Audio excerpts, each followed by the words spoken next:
So it was a family in Saudi Arabia, right? And they had got a rug, right?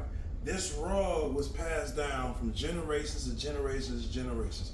So not the last generation, the latest, the recent generation that had the rug, they used the rug for various things. It was a beautiful rug. Hand knitted, had some special things at the top of it. It was really, really, really nice. So they used to use it for one of the dads used it for his room. So when you walk in the room, you had to walk past the rug. The wife ain't like the rug in the room. She said, you know what? Let me wash the rug and we're going to put it in the front door so when people come to the house, they see the nice, beautiful rug. The kids was happy. She threw it in the washing machine. She threw it in the dryer.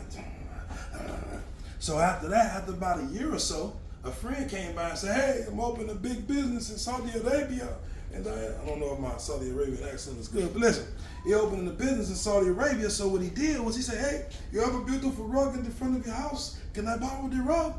The family said, I'll be honored for the business that you're opening. We will be honored to give you the rug. So they give the man the rug, and they put the rug in the middle of the business. So then everybody who walk in that business has to walk over this beautiful rug. And it's just so amazing. It's just so amazing. And that's how everything was going.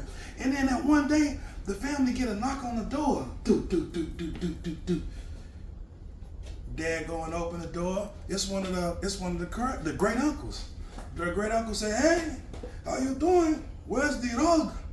He said, hey, I told my wife, we used to have about a room, we switched and had it in the front, and then the wife let one of the friends hold it. When they opened the business, they wanted everybody to see a beautiful rug when they come in the business. He said, hey, what are you thinking about?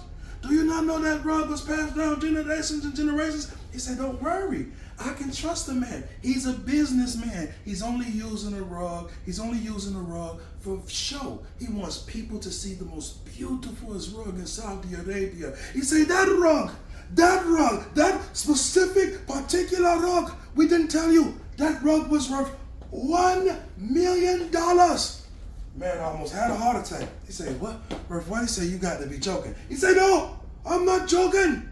He said, $1 million, that rug, but it's been put in the washing machine, it's been put in the dryer, tumble, the rug has been tumbled.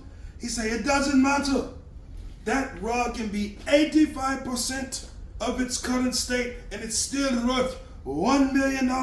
No care about washing machine, no care about dryer, no care about none of this. The rug is still worth $1 million.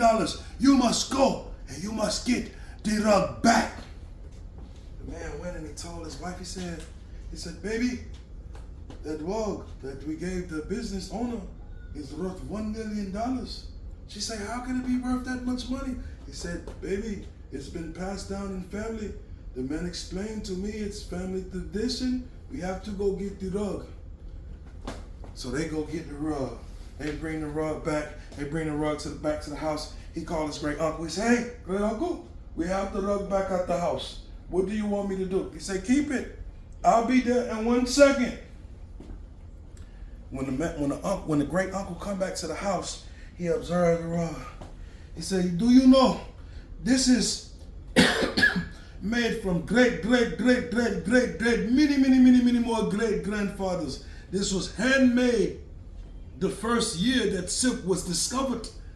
This rug has a brain. It was a small part at the top of it. It had this circular motion and it was carved really, really nice. He said, that part has we call it the brain. It's the life of the rug. Do you not understand the value of the rug? He said, I'm so sorry. I did not know.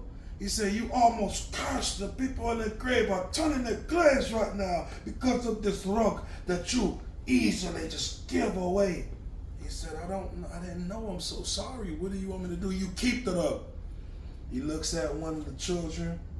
He says, now that you know the value of this rug, do you still want the rug? He said, of course. I would never give $1 million away just like that. Of course I want the rug. He asked the man, he said, even though I tell you, the rug has been put in the rasha and the dryer The dryer hot. It gets really hot in the dryer. And the dryer beat the rug up. It beats the rug up. It beats the rug up. And many people have stepped on this rug. The men had it at store for 2 months. Millions of people walk through and walk over the rug. Do you still want the rug if you know the value isn't made? I say, of course. What are you talking about? Of course we want the rug.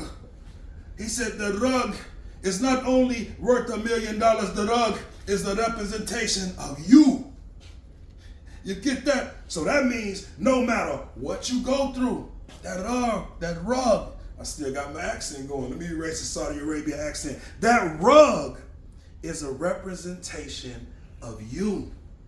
Sometimes you've been put in the washer. Life washed you up, dried you up. Boom, boom, boom, boom, boom, boom, boom. People walk all over you, not knowing your value, not understanding the value. You are still worth more than $1 million. I just gave the example for the rug, but you worth more than $1 million. No matter what you've been through in life, no matter if you've been in that washing machine 10, 20, 30 times, no matter if you've been in that dryer tumbling, no matter how many people walked over you, no matter how many people walked past you and not acknowledge your beauty, the value of you is still inside.